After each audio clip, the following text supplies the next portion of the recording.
উনি আমাকে ফোন দিত ঠিক 12টা 1টার দিকে, ফোন দিয়ে খোঁজ খবর নিত সবসময়। ভাই কোনো চিন্তা করিস না, দোয়া কর, আমাদের চলচ্চিত্র অবস্থা ভালো হইলে আমি তো আছি, আমি থাকলে তবু কোনো সমস্যা হবে না, সবসময় খোঁজ নিত। আর আমি বলছি কি, আপা তোমার যদি কোনো প্রবলেম হয় আমি তোমার কাছে আসি, তোমার দেখাশোনা করার দায়িত্ব নেই। কই না, মনি আছে, আর এই যে এয়ারপোর্টে সবসময় এয়ারপোর্ট স্বাগত। ওই তো আমার ভালোবাসা দিছে আপু, হ্যাঁ, কখনো সে ড্রাইভার মানে না, নিজের ছেলের মতন ইয়া করছে আর আমাকে। আমার সাথে। আর আপুকে ভোলার মতো না, আপুর মতন মানুষ আর আমি পাবো আর কিনা আসবে আমার না। লাইফে, শুধু আমি না, সারা বাংলাদেশের মানুষ মিস করবে। এই বাড়ির দারোয়ান হয়ে থেকে, কাজের বুয়া থেকে অনেক, তারা চোখের পানি রাখতে পারতেছে না, এত ভালোবাসা দিছে আপু। আপুর মতো মানুষই হয় না। আপা খুব আমি ভালো যখন মনের মানুষ। কিন্তু বেয়াদবি করতাম, তো তুই এটা করলি কেন, তোরে কিন্তু মানে কখন রাইগা কথা বলে নাই। তো দেই, আমি যখন থাকবো না তখন কেউ ডাক দিবে না তোরে। একটা চা বানাইলো আমারে নিয়ে খাইতো, একসাথে এক প্লেটে আমারে নিয়ে পয়সা খাইতো, তো আমি একা খাইতে পারবো না, তুই আয়। গরম পানি করে রাখতে হতো, গরম পানিটা গোসল করতে হতো। আসলে আমি আসলে ভোলার মতো না। আমি আজকে প্রায় 12 দিনে প্রায় একদম অন্যরকম হয়ে গেছি, যা বুঝাইতে পারবো না আপনাদেরকে। আপুর সাথে সব রকম, সব সময় আমি পাশে ছিলাম, অল টাইম। আপুর ছেলের চেয়ে বেশি আমি আপুর পাশে ছিলাম। মিডিয়া ভাইরা আসলে সবাই জানে না আমি কতটুকু আপার সাথে ছিলাম। সর্বশেষ আপুর যখন কালকে, গতকাল রাত 1টা 20 মিনিটে মারা যায় আমার সামনেই, সে শেষ নিঃশ্বাস ত্যাগ করেন। ডক্টর আমাকে বলে, আপনি যদি এই, ওরা যারা আসছিল আপনাদের গার্জিয়ান খবর দেন, ওরা যখন আসবে এই, তখন আপনি কথাটা বললেন, তখন এখন একটু কিছু বলার দরকার নাই, আপু আর নাই। তখন আমি সাথে সাথে ওদেরকে জানাইলাম, তখন বাজে রাত 1টা 20 মিনিট। তারপরে তার আমি চোখের পানি রাখতে পারি নাই, দুইলা পইরা গেছি। আমি ভোলার মতো না, অ্যাকচুয়ালি আপুর মতন মানুষ হয় না। আপু এত ভালোবাসা দিচ্ছে, এত স্মৃতি। আমাকে অনেক আশা দিছিল যে আমার ওয়াইফ আনবে টাকাতে, ওরা রেস্টুরেন্টে খাওয়াবে, তারপর মার্কেট করে দেবে, এরকম ইয়া করেছে। আমার রুমে খাট কিনে দিছে, এসি ফিট করে দিছে। আমি এক ফ্ল্যাটে থাকতাম, আপা কখনো আমাকে ড্রাইভার না, নিজের সন্তানের ছবি শিখেছে আমাকে, যা বলার মতো না। আমাকে, আপু যদি একটা ব্রাশ কিনতো আমার লাগে একটা ব্রাশ কিনতো, আপু যদি একটা ফেস ওয়াশ কিনতো আমার জন্য একটা ফেস ওয়াশ কিনতো। মানে খুব, মানে নিজের সন্তানের জন্য এরকম করেন আমার জন্য যতটা করছে আপু।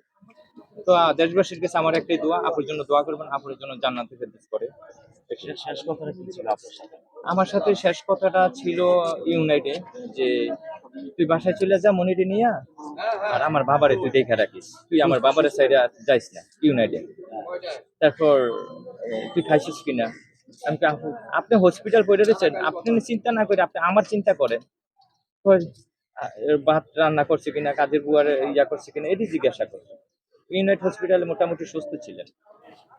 তারপর পিজিতে আনার পর, ওখান থেকে পিজিতে কেন নিয়ে আসলেন? পিজিতে নিয়ে আসছে, আসলে ওই জায়গার ট্রিটমেন্টটা আপনার যে ইয়াটা করতেছিল, এই যে রাখতেছিল যে এমন জিনিসটা, তেমন হারাই ওই জায়গা থেকে পাঠাইছে পিজিতে। পিজিতে নাকি হার্টের যে ব্লকটা, এটা পিজিতে ভালো হয়, সবাই ওই জায়গায় সাপোর্ট করছে আনার জন্য।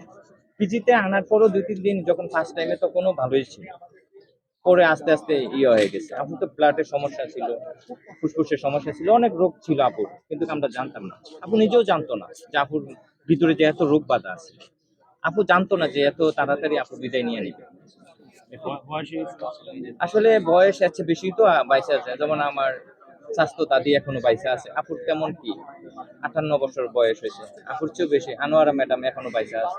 এটা বয়সের জন্য না, রোগ যখন বাধা হয় তখন বাচ্চা মানুষও মারা যায়। তো অ্যাকচুয়ালি আপা বাঁচতে চেষ্টা করছিল, কে না বাঁচতে চেষ্টা করলো, হায়াত না থাকলে যা হয় আর কি, এটাই। আমার নাম আরিফ, শুধু আরিফ। আসলে ট্রিটমেন্ট ফুল সর্বোচ্চ চেষ্টা করছে ডাক্তার, কারণ ডাক্তার বলছে হায়াত না থাকলে তার কিছু করার নাই।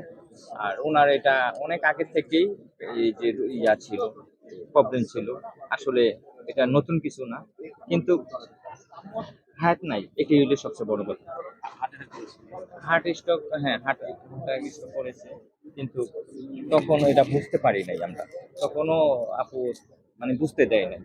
আসলে অ্যাকচুয়ালি আপুর যে শরীরে জ্বর আসতো কাঁপুনি দিয়া, ওইটার জন্য আমি ডাক্তার দেখাইছি এবং কি জ্বর ভালো হইতো আবার রাত্রে আসতো। আমি বলতাম যে আপু চলেন ডাক্তারের কাছে। আসলে ওষুধ খেলে তো ভালো হয়ে যাবো, ডাক্তারের কাছে কেন যাব, বা মিডিয়া জানতে পারবে, সাংবাদিক ভাইরা জানতে পারবে, কেমন না?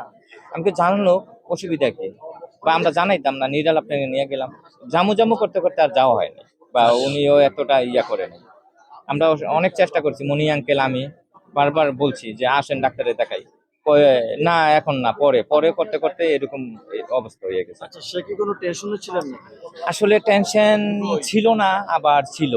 যেমন আমাদেরকে নিয়ে টেনশন করতো যে মানে যখন অসুস্থ ছিল যখন কয় তোরা কি করবি, বা আমাদের নিয়ে টেনশন করতো আর কি। মানে খাওয়ার টেনশন বা কোথাও গেলে এইটা টেনশন করতো, কখন ফিরামো বাসায়। আপুরে অনেক সময় রাইকে আমরা, মনি আঙ্কেল একটা কাজে বাড়িতে জমির ব্যাপারে, সত্রাপুরে আপুরে অনেক সম্পত্তি আছে, তো ওই ব্যাপারে দৌড়াদৌড়ি করতেন মনি আঙ্কেল, তখন আপনি বাসায় ছিলেন। তারপরে আবার আমরা বলতাম যে যাবেন, কয় না আমি বাসায় থাকি, তুই আমার বাবারে লইয়া যা, সর্বক্ষণ আমার বাবার সাথে তুই থাকিস, আমার বাবারে দেখে রাখিস। আচ্ছা, আপনি যেহেতু তার সাথে সম্পর্ক থেকেছেন, হ্যাঁ। তার কি কোনো আক্ষেপ আছে? অপূর্ণতা ছিল কিনা? না না না, আক্ষেপ ছিল না, না না, আক্ষেপ ছিল না। উনি আসলে অনেক কিছুই পেয়েছে, বা নিকাতন, ওনার বাসা গুলশানে এক নিকাতনে, উনি মানে খুব নিজের ভালোই বাসা? ছিল। হ্যাঁ, নিজের বাসা, খুব ভালোই ছিল। কিন্তু আমার সাথে এরকম কিছু বলে নাই যে আক্ষেপের কথা। অ্যাকচুয়ালি অনেক আমার জন্য অনেক কিছু করছে আপু। এ, মানে খুব ইয়া ছিল আর কি, আপুর মনটা অনেক অসাধারণ ইয়া ছিল, উজার মন ছিল, যা বলার মতো না। এটি, মন খোলা মানুষ। হ্যাঁ, মন খোলা মানুষ, যা একটা মানে একটা মেয়ে দেখলেও বলতো যে আপা তুমি এত সুন্দর, তোমার দেখতে অনেক সুন্দর লাগে, এরকম বলতো। মানুষ, ছোট মানুষরা আবার আপনি করেও বলতো আপু, তুমি ভাষাটা খুব কম বলতো। আবার বড়দেরকে আবার কইতো, তুমি আমার তুমি করে বললা না কেন, আপনি করে বললা কেন। মানে এটা আপুর ভিতরে, আমি আর কাউরে দেখি নাই যে আপুর মতন এত, যে একজন ড্রাইভার হইয়া একসাথে বসাইয়া খাওয়াবে একে বাসায় বা রেস্টুরেন্টে। আমরা সারা কোথাও খাইতো না বা কোথাও যাইতো না। আপনার গাড়ির ড্রাইভার ছিলেন। হ্যাঁ হ্যাঁ, উনি ড্রাইভারের চোখে আমার দেখে নাই, আমি ড্রাইভার দেখছি, কিন্তু আমাকে একজন ফ্যামিলি মেম্বার।